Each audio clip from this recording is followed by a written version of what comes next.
Rádio Rio de Janeiro, a emissora da Fraternidade, passa a apresentar Luz na Penumbra, programa que leva ao seu coração a mensagem da doutrina espírita.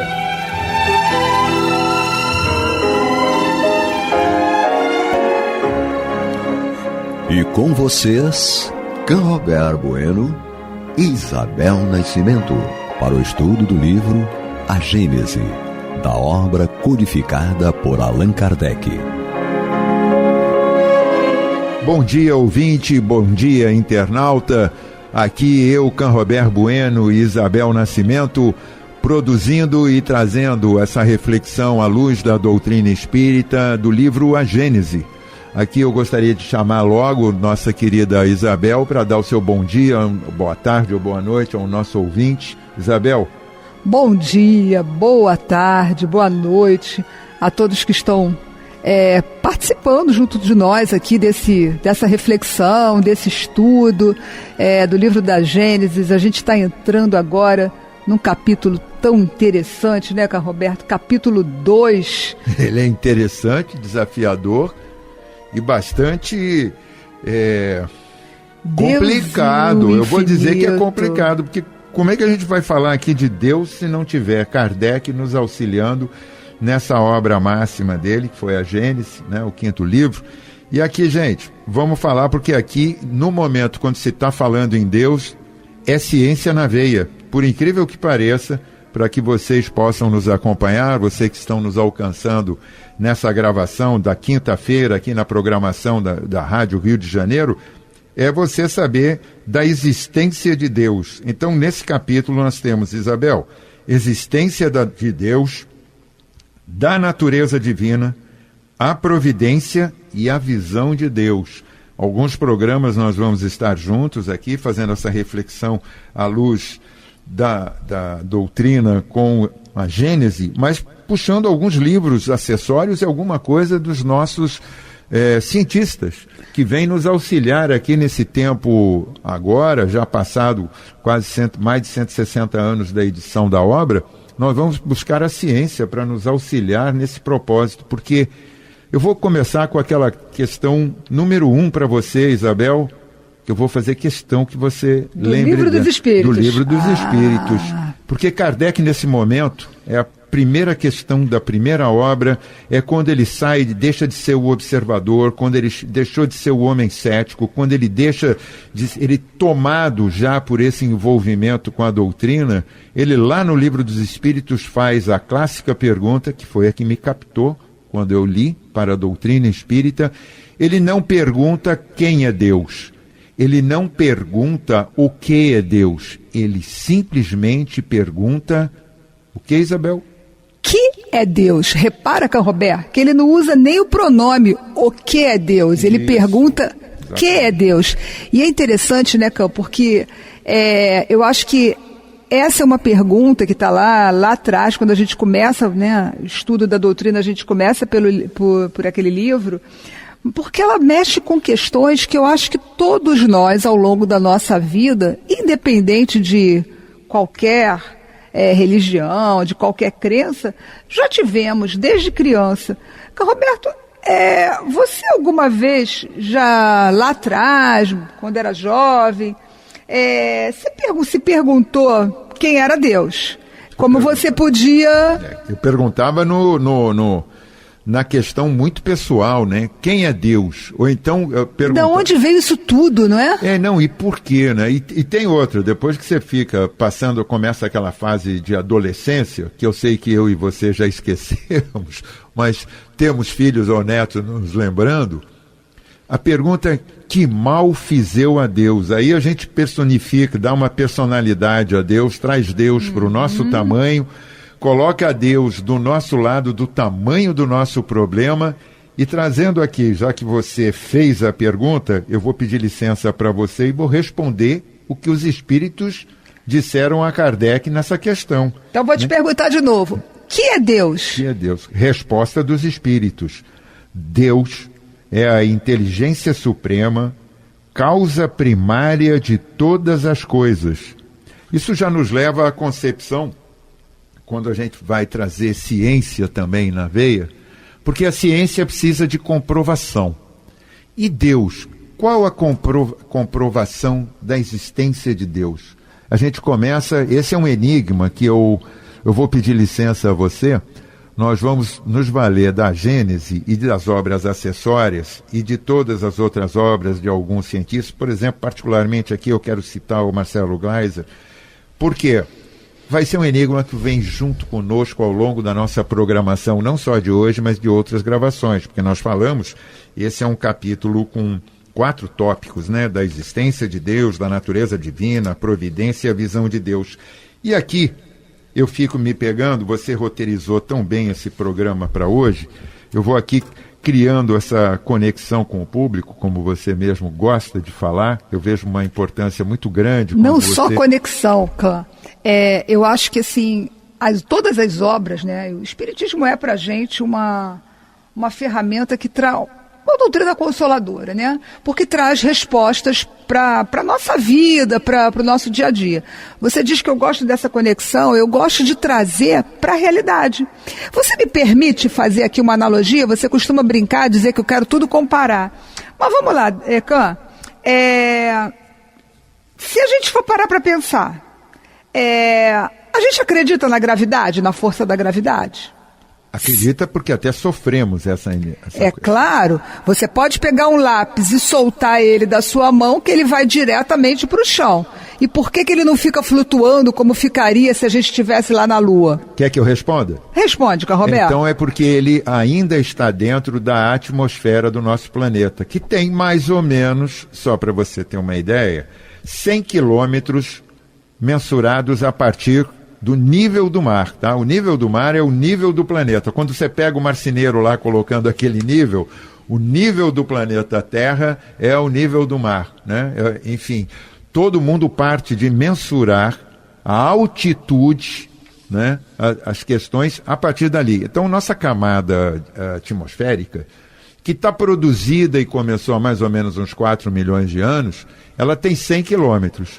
Vocês então, vejam, ouvintes, vejam uma coisa, a necessidade ou a capacidade intelectual, né, da gente de tentar explicar as coisas. Mas independente da gente ter essa informação toda, porque Canrobert é cultura, e eu já não tinha essa cultura toda, independente de saber dessa velocidade toda, eu sei que a gravidade existe. Isso é fato, eu não consigo explicar com toda essa clareza que ele traz, mas ela é fato. E é isso que a gente quer trazer de analogia hoje, né? A gente vai, através da obra de Kardec, da Gênese, a gente vai tentar responder da mesma forma que Canrobert estava respondendo aqui agora, a força da gravidade. A gente sabe que a força da gravidade existe, isso é ponto. As explicações científicas, né, os cientistas trazem para a gente, Canrobert tentou explicar, e é da mesma forma. Deus também dentro dessa pergunta que Kardec fala, que é Deus. A gente não consegue explicar muito bem, mas assim como a força da gravidade a gente também não explica, eu pelo menos não explico, sei que existe. E acho que a proposta do estudo hoje, é isso, é a gente buscar esse apoio de Kardec para tentar entender que é Deus. Então, dentro dessa atmosfera do planeta que nós estamos falando, e porque tem o sentido da atmosfera enquanto algo que está junto conosco, aqui onde nós estamos submetidos, olha que coisa interessante, nós estamos submetidos a uma coluna de 100 quilômetros, que é a atmosfera. Mas a nossa vida, então vou acrescentar um pouquinho mais para você, a nossa vida mesmo, a vida em torno do planeta, onde ocorrem os efeitos meteorológicos, onde está a nossa camada com maior disponibilidade de oxigênio, de gases, de volume de vapor d'água, que é mais ou menos 4% dessa atmosfera, agora eu vou desgastar mesmo. Então a gente vai colocar... Canrobert é cultura! Está nos 17 quilômetros iniciais, olha só. Por isso que quando você está lá no topo do Everest, você começa a ter o ar rarefeito, aquilo começa a ficar rarefeito. A vida tem possibilidade nesse tempo. E Deus? ele tem essa possibilidade limitada por uma atmosfera? Não. Por quê? Ele está contido dentro de cada um de nós. Se eu pegar e pedir licença para você... Você já está indo lá para frente, Roberto. Tô dando spoiler. Mas aí, pegando isso, eu vou pegar aqui o primeiro item, existência de Deus. Era isso que eu ia te propor. Posso ler? Que a gente lesse, porque a gente tem que ouvir o que Kardec nos traz nesse primeiro item do capítulo 2. Estamos aqui só debatendo como se fosse... A gente veio estudar Kardec, né? A gente veio estudar. Então vamos lá. Existência de Deus, Canf. Lê pra gente, por favor. Então vamos lá. Sendo Deus a causa primária de todas as coisas, o ponto de partida de tudo o que existe, a base em que repousa a obra da criação é a questão que convém considerar em primeiro lugar. Perfeito. É princípio elementar que se julgue uma causa pelos seus efeitos. Olha a ciência aí. Mesmo quando não é possível vê-la. A ciência vai mais longe, inclusive. Ela calcula o poder da causa pelo poder do efeito e pode até determinar-lhe a natureza. É assim, por exemplo, que a astronomia conclui pela existência de planetas em determinadas regiões do espaço, pelo conhecimento das leis que regem o movimento dos astros. Procurou-se e encontrou-se os planetas, podendo dizer na realidade que eles foram descobertos antes de serem vistos. Aí eu vou me permitir algo que é um comentário, antes de jogar a bola para você, Isabel. Galileu Galilei, lá no século XVII, olha só, fomos para trás. Não fica fazendo... gente, ela está aqui em estúdio, nós estamos de gravação, ela está fazendo uma careta.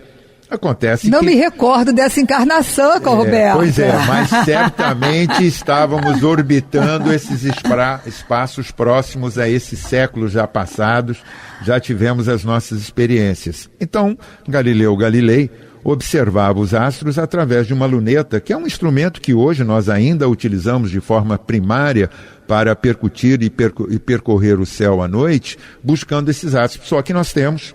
desde o tempo, e aconselho quem quiser, está lá o site da NASA, vai ver o que o telescópio Hubble fez, que é uma homenagem, inclusive, a Edwin Powell Hubble, né, que foi aquele que entendeu a aproximação e a questão da gravitação dos elementos no espaço. Tem o Hubble e hoje nós temos o James Webb. Você sabe qual é a distância que o James Webb está olhando nas galáxias? Posso te falar? Por favor, e aí porque você eu tá não pensando, sei. Como discutir Deus se a gente vai entender a inteligência humana, Isabel, sendo capaz de produzir um telescópio que vai olhar 220 milhões, eu vou repetir, 220 milhões de anos-luz, Isabel, não são quilômetros. Porque um ano-luz, basta te dizer, são 9,5 trilhões de quilômetros. Multiplica uma continha, que eu sei que você adora matemática, 9,5 trilhões de quilômetros vezes 220 milhões. E você ainda não encontra Deus na forma que o homem quer, personificando numa imagem. Por quê? Porque toda essa estrada, tudo que está ao nosso entorno, tudo que está na criação, como ele disse, para você ter entendimento do efeito, você calcula o poder dessa causa, e que é Deus. Olha que coisa extraordinária. E voltando para aquela analogia, antes mesmo da gente ter o entendimento da lei da gravidade, que você, que é cultura, deve saber quando que foi descrito, ela já existia. Sim. É essa última frase. Antes de ser descoberto, né? Na realidade, eles foram descobertos antes de serem vistos. As coisas acontecem e a gente acredita, né? Assim como a questão de Deus, a gente acredita. Eu vou te fazer uma brincadeira, Roberto. Se você vê um relógio funcionando perfeitamente, você acredita que ele surgiu do acaso ou que algum relojoeiro fez ele? Com certeza um relojoeiro inteligente, aquele que foi fazer a concepção da engenharia da máquina com a sua inteligência. O que prova que a diferença das nossas inteligências mostra a multiplicidade que nós temos de nossas encarnações e de nossos acessos aqui. Por quê? Se não fosse um relojoeiro, você é médica.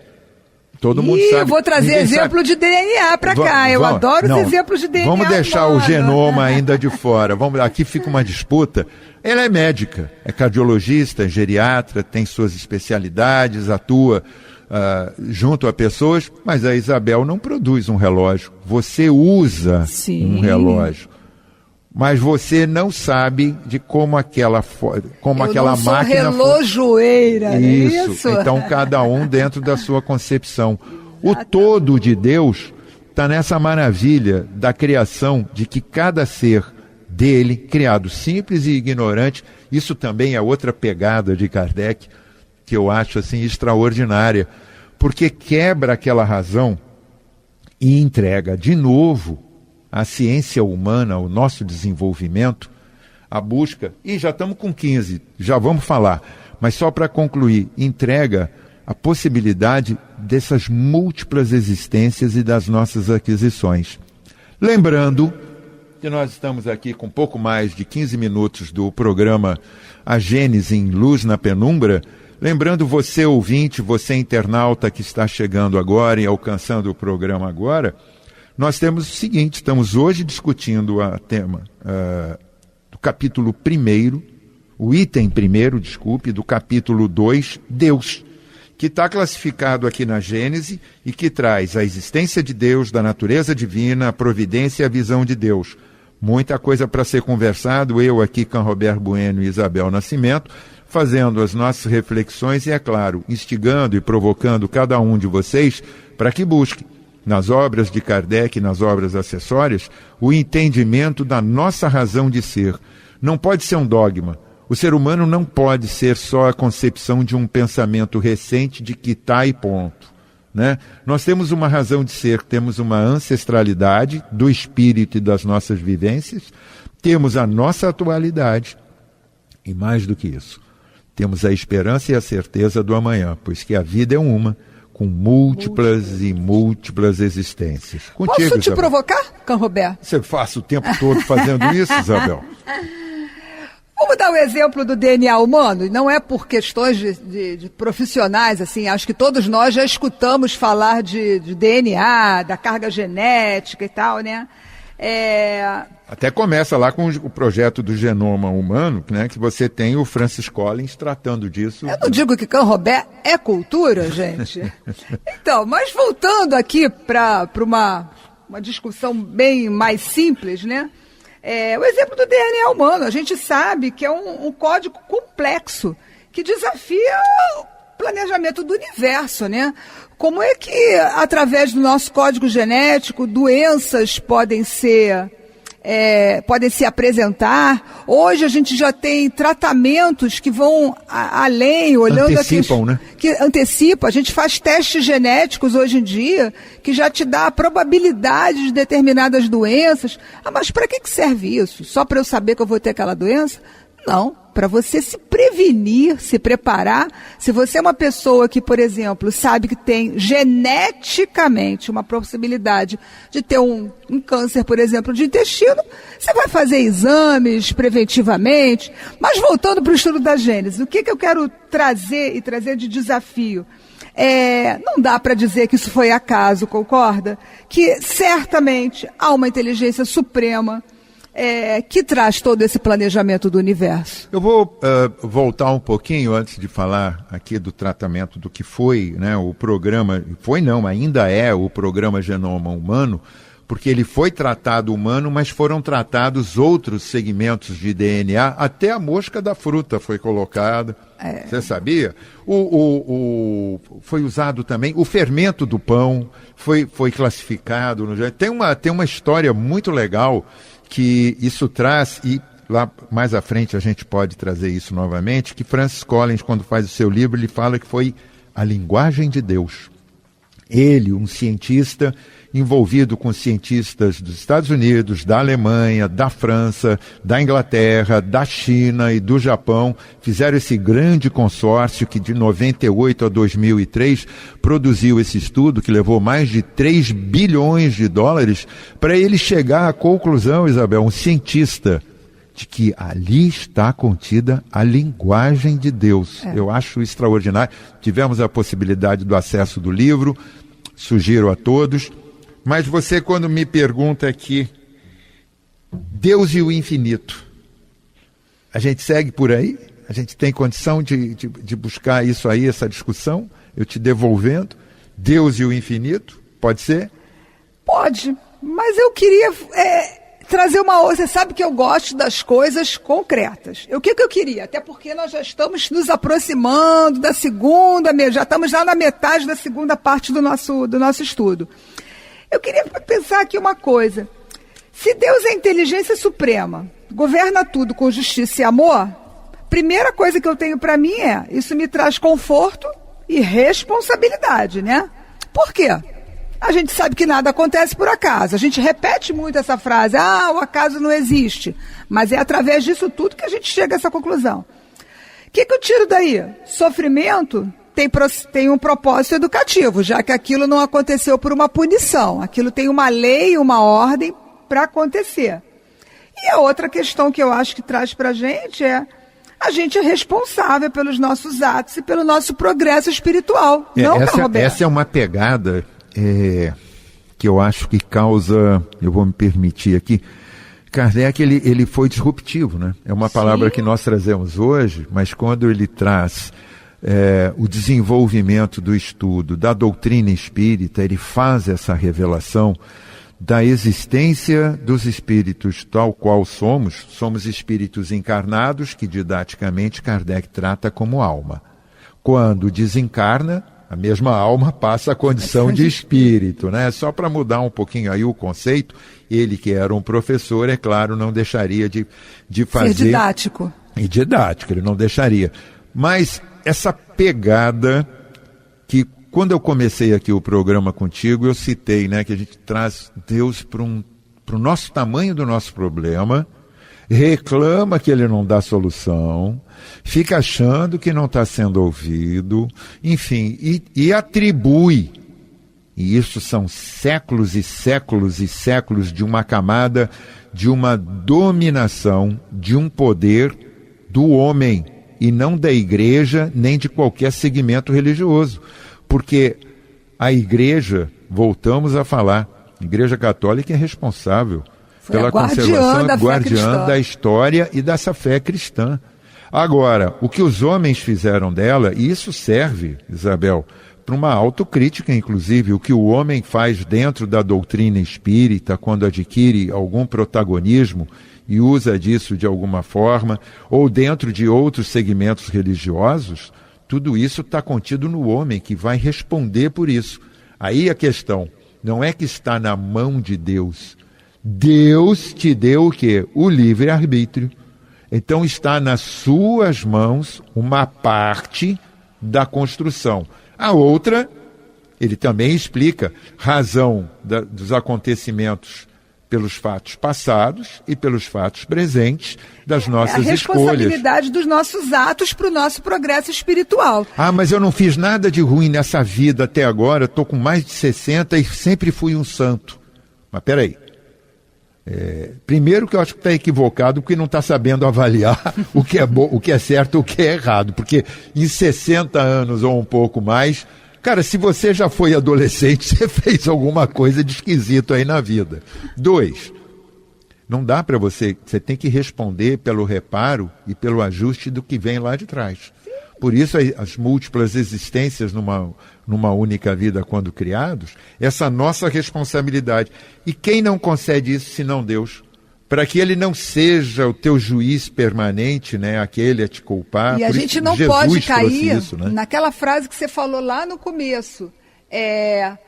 Por que está acontecendo comigo isso? Por que Deus quer que isso aconteça? Isso vai ser tema do próximo programa, Isabel. Não dá mais para a gente falar sobre isso. Não dá, Isabel. Nosso tempo se esgota e eu tenho que pedir para você... Posso deixar uma pergunta para os nossos ouvintes Então deixa escutarem? A pergunta, por favor.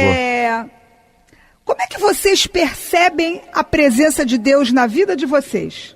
Eu acho que a gente pode começar o próximo programa, o programa da semana que vem, a partir dessa frase.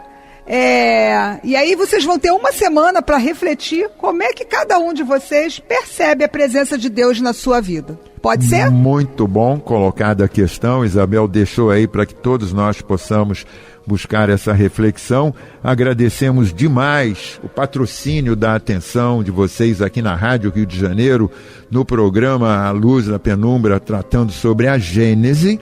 E ficamos aqui marcando o nosso próximo encontro. Começamos por essa questão. Isabel, está prometido. Marca aí no script, marca no roteiro.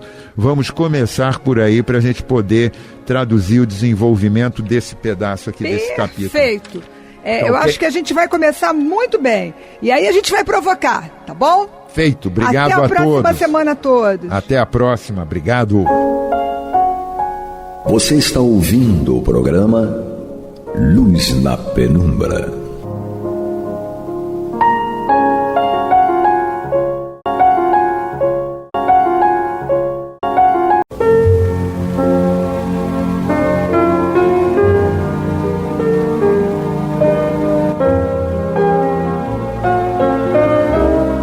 A Rádio Rio de Janeiro está levando ao seu lar e ao seu coração a mensagem consoladora da doutrina espírita, através do programa Luz na Penumbra.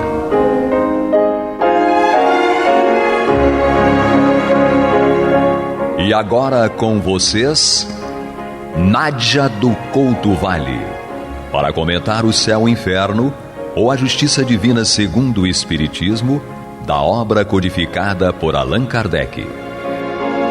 Amados e amadas ouvintes e internautas, que a paz de Jesus permaneça conosco hoje e sempre.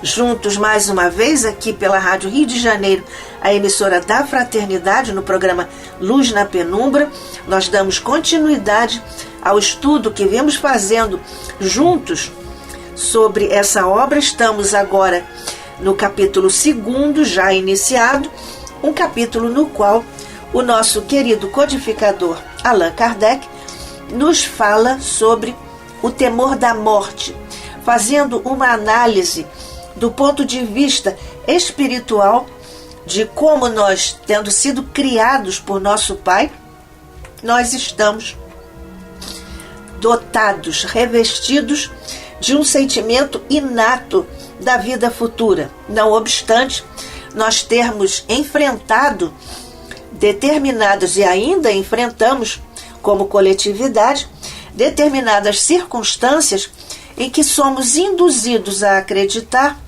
no temor da morte, ou mesmo, não só induzidos a ter o temor da morte, mas com algumas situações mais, digamos assim, concretas. Por exemplo, quando há fantasias, particularmente fantasias infantis, sobre a vida futura, quando se instala, se inocula na mente infanto-juvenil determinadas formas de se apresentar a vida futura, com medos de escuro, com monstros, enfim, com fantasmas, e todas essas circunstâncias são facilitadoras desse temor da morte.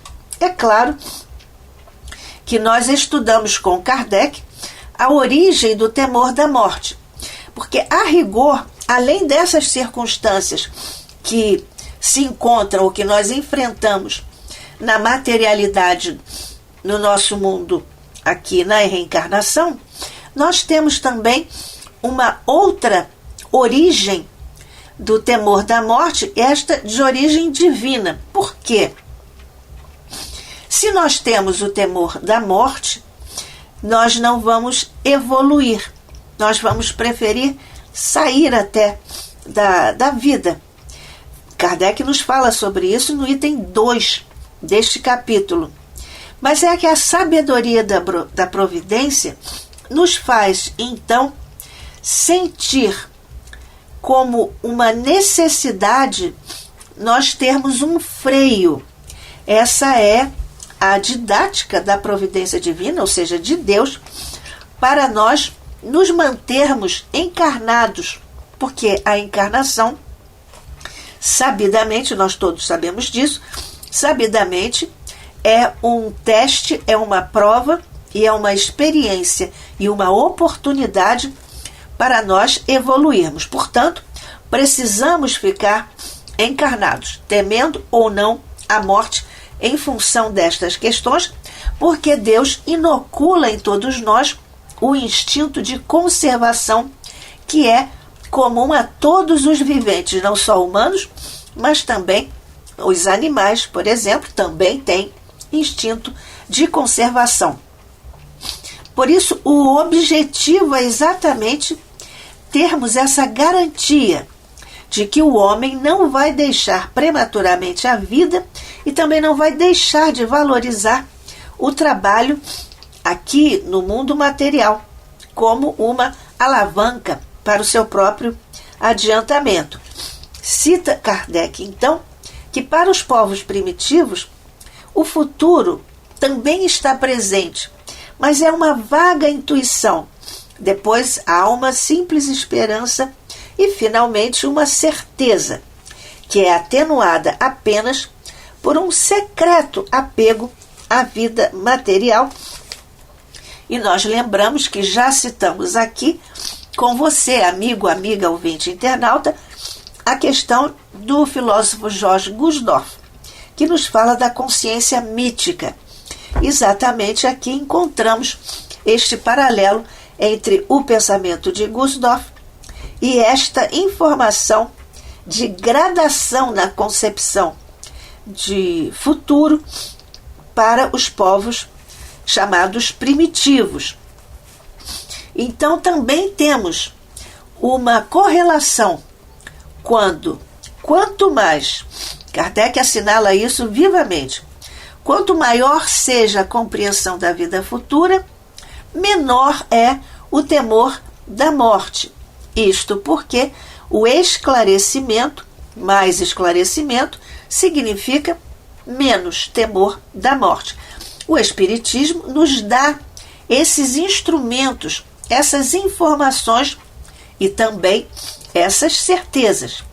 Porque nós vemos isso também particularmente aqui na segunda parte desta obra, em toda a obra da codificação e nas obras subsidiárias de vários mentores. Citamos aqui Emmanuel, André Luiz e outros tantos. Então, desse ponto de vista, o que nos oferece como esse elemento de conscientização da parte do Espiritismo? Ele nos dá esses esclarecimentos com uma visão do futuro, esclarecendo sobre a missão do trabalho na Terra, em que nós devemos aguardar o fim. Então, o ser aguarda o fim com calma, com resignação, com serenidade, tudo pelo futuro, sem desprezar a situação, o presente. Então, quando nós temos isso, sem desprezar o presente, então é necessário este presente ao adiantamento material e intelectual e emocional e psicológico de todos nós, oferecendo-nos o Espiritismo, então, as certezas de que após a morte do corpo físico, nós vamos reencontrar os nossos amigos, nós vamos reatar relações que possivelmente tenham sido interrompidas pela desencarnação de um ou de outro. No sentido também, nós temos a certeza de que não se perde, então, o fruto, a consequência, as conquistas do trabalho na Terra. E, particularmente, nós vemos, então, um crescimento, um desenvolvimento da inteligência rumo à perfectibilidade, que nós sabemos, vamos atingir a perfeição relativa apenas à perfeição de Deus, com maiúscula, evidentemente. Também temos com o Espiritismo a certeza da solidariedade entre os chamados vivos e mortos. Isso nos leva a desenvolver paciência para esperar, coragem para suportar as fadigas, os desafios que são transitórios na vida terrestre e também nos leva a desenvolver a fraternidade e a caridade. Tudo isso com uma razão de ser. No presente, para o adiantamento, e no futuro, para lograrmos receber o contributo, as consequências destas conquistas. Portanto, nós vemos também que há, para alguns, a vida futura sendo uma ideia vaga, não só lá para os povos primitivos, mas para alguns a vida futura ainda é uma ideia vaga e é mais uma probabilidade do que uma certeza absoluta, segundo Kardec. Então, para o espírito atrasado, a vida material prevalece sobre a espiritual. Isto fica muito claro para todos nós. E o espírito menos desenvolvido, menos elevado, ele também se dá digamos assim, o direito quase de ficar apegado às aparências, às coisas da matéria, e não distingue a vida que está alavancando o corpo e a vida futura, quando nós, espíritos imortais, transitamos da vida material para a vida do plano superior, que é o verdadeiro plano de existência, que é o plano espiritual. Com isso, nós temos o conceito de alma, porque se o indivíduo, se o ser, continua após a morte do corpo físico, então nós sabemos, Kardec nos ensina lá em O Livro dos Espíritos, que alma é o espírito encarnado. Desse ponto de vista, então, há uma pergunta que é feita, alimentada por pensadores, por cientistas, que refletem sobre essas questões, mas sem o respaldo, sem a logicidade que traz o Espiritismo. Então, esses pensadores, esses cientistas, pensam exatamente na alma e indagam, buscam respostas, mas levantam as questões. Então, a alma é um ponto? É um átomo? É uma faísca? É uma chama? Como se sente essa instância do ser? Como se vê e como se percebe? Deste ponto de vista, nesses questionamentos, a alma, então, não lhes parece uma realidade efetiva, mas lhes parece uma abstração. Então, nessa linha de raciocínio, os entes queridos, qual é a consequência dessa linha de raciocínio, é que os entes queridos ficam reduzidos ao estado de átomos, no modo de pensar desses pensadores filósofos e desses cientistas. Então, estes entes queridos são dados como perdidos, ou estão dados como perdidos. Na verdade, esses que pensam assim não compreendem o amor de uma faísca, nem o que a ela nós possamos ter.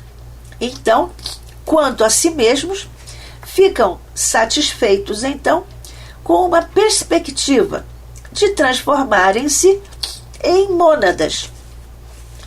Mas nós não sabemos que não é assim, e Kardec prova isso com metodologia que ele próprio criou para, por exemplo, nos trabalharmos para sutilizarmos essas nossas percepções. Por exemplo, para nos esclarecer com relação ao apego às coisas terrenas, às coisas materiais. Mesmo nesses que creem na vida futura. Nós vemos muitos religiosos que creem na vida futura, nas várias vertentes religiosas, mas que têm apego às coisas materiais. O apego é uma marca de inferioridade do espírito. E nós vemos, então, que o temor da morte vai se sutilizando até desaparecer à proporção que as certezas chegam e aumentam, particularmente do ponto de vista das linhas argumentativas racionais propostas por Kardec na codificação, e particularmente aqui do que estamos estudando, o temor da morte, no capítulo 2 desta obra, O Céu e o Inferno, ou a Justiça Divina segundo o Espiritismo. Eu, Nádia do Couto Vale, e você, amigo, amiga, ouvinte, internauta, para avançarmos, então, nas cogitações a respeito dessas questões. E agora, então, estamos nos voltando para o quadro da religião no que tange esse tipo de questão e de reflexão. Voltando-nos, então, para o quadro da religião, que Kardec também inclui aqui neste 2º capítulo desta obra, e nós vemos que é exatamente nesta obra que Kardec nos traz, vai ventilando as questões, as cogitações conceituais a respeito dos temas próprios da teologia: inferno, purgatório, penas, castigos, demônios, anjos, etc., que nós vamos estudando em capítulos específicos, além deste 2º capítulo. Mas, basicamente, qual é a primeira ideia que nos vem quando nós falamos no quadro da religião?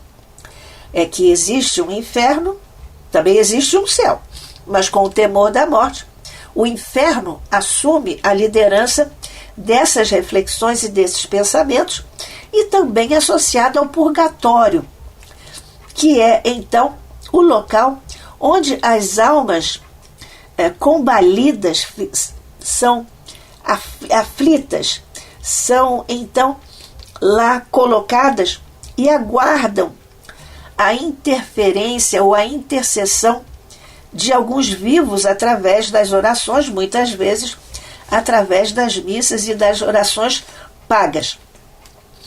Porque para a maioria das pessoas que creem nessas conceituações, elas acreditam que vão para lá, para o purgatório.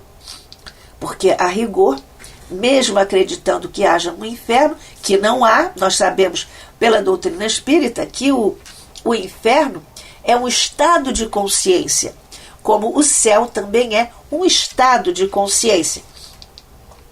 Então, nesse purgatório, mesmo assim, os que creem na existência do purgatório acham que vão para lá e que então vão perceber, vão estar em contato com os habitantes do purgatório, que são os seres que ficam contorcendo-se porque são condenados e ficam lá expiando em torturas, em chamas eternas, os erros de uma vida efêmera, uma vida transitória, passageira, porque nós sabemos que a vida verdadeira é a que está no plano espiritual, ou é a vida espiritual.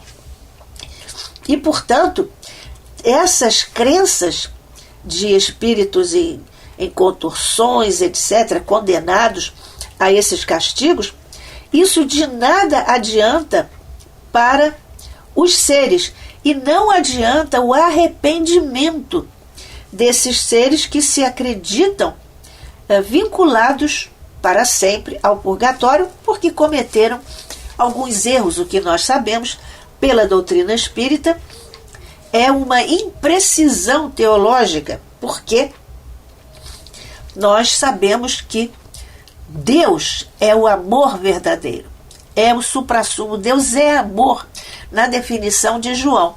Então, Deus, não seria amor, se destinasse seus filhos que erraram para o fogo eterno da penitência e do castigo. Os pais encarnados não fazem isso, não desejam isso para os filhos.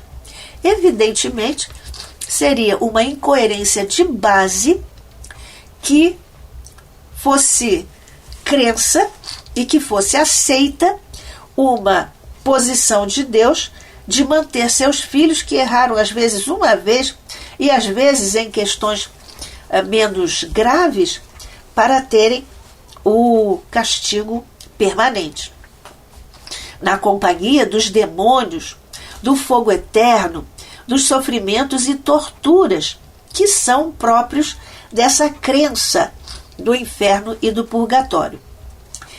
Desse ponto de vista, se tudo é para sempre, aqui com esses castigos, então haveria uma consequência, ou seja, da inutilidade eterna, ou seja, da ausência de possibilidade de avanço, de melhoria, de aperfeiçoamento do ser. Então, fica aqui, sem uma dúvida qualquer, e nós então temos essa questão do nada, que é uma monotonia, porque isso não vai satisfazer as aspirações das criaturas, coisa que o perdão nos dá.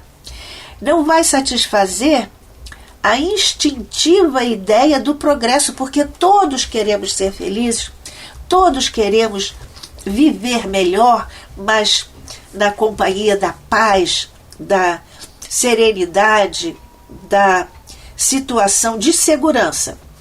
E, portanto, essa ideia de progresso que é instintiva, porque está plantada no psiquismo profundo do homem, do ser humano, essa é a única possibilidade. A ideia instintiva do progresso é a única compatível com a felicidade absoluta. Portanto, nós vemos aqui um quadro de incoerências, porque custa a crer, a rigor, que em determinadas linhas teológicas, o selvagem, que está no momento evolutivo ainda mais próximo daquele estágio de ignorância, como diz o Livro dos Espíritos, ou os Espíritos Orientadores da Humanidade disseram ao nosso querido codificador Allan Kardec, que nós somos seres criados em condição de simplicidade e ignorância. O selvagem está nesses momentos iniciais da sua trajetória, então só pelo fato de ser batizado, ele vai estar no mesmo nível de um homem de ciência e de moralidade práticas. Então, de outro ponto de vista, em uma outra linha argumentativa, a criança desencarna em tenra idade. Quais são as consequências? Então, porque é criança, terá os mesmos privilégios que outros espíritos têm, apesar de sua vontade da criança não ter participado da cerimônia do batismo. Isso se dá? Então, que concepção é essa? Nós estamos agora nos referindo à concepção estática, em que não há mobilidade nem horizontal, nem vertical do ser para o seu progresso. A criança, por exemplo, também está aleijada ou distanciada disso, porque a crença vulgar associada a questões e a princípios da Igreja Católica, para isso, as almas ficam em regiões acessíveis apenas ao pensamento, onde então se tornam estranhas umas às outras com relação aos chamados vivos, ou aos que ficaram encarnados. E então essas almas também têm interrompidas todas as suas relações e a sua comunicação com esses seus amigos, parentes, com seus afetos. Ora, se a alma está ou vai para o inferno e ela não tem nenhuma esperança de rever, de reencontrar esses seus afetos, quem ficará então realmente feliz vendo arder nesse fogo eterno o seu filho, o seu pai, a sua mãe, os seus amigos, os seus afetos? E se a alma eleita está em situação contemplativa de beatitude, quem garante que ela está numa posição de absoluta justiça, que ela não tem nenhuma mácula, nenhuma situação em que ela possa ter atingido, ainda que levemente, as diretrizes da lei que nos rege a todos em igualdade de condições.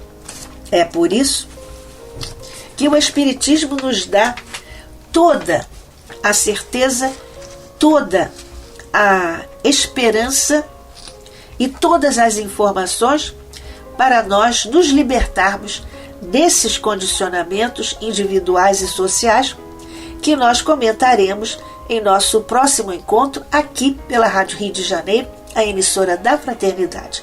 Que a paz de Jesus, que o manto de Maria permaneçam conosco e cubram de bênçãos e de consolos a humanidade inteira. Graças a Deus.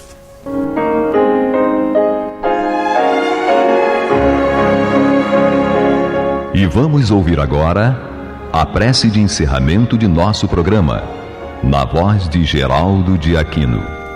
Jesus, dá-nos coragem para a luta, piedade para os insultos e misericórdia para as injustiças e ingratidões. Limpa nossa alma de inveja e ambições mesquinhas, de ódio e de vingança o nosso caminho.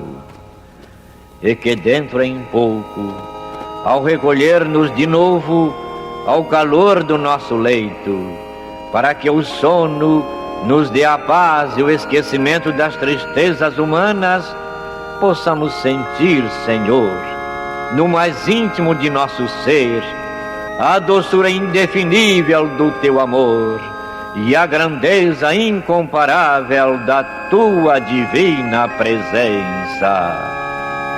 Que assim seja.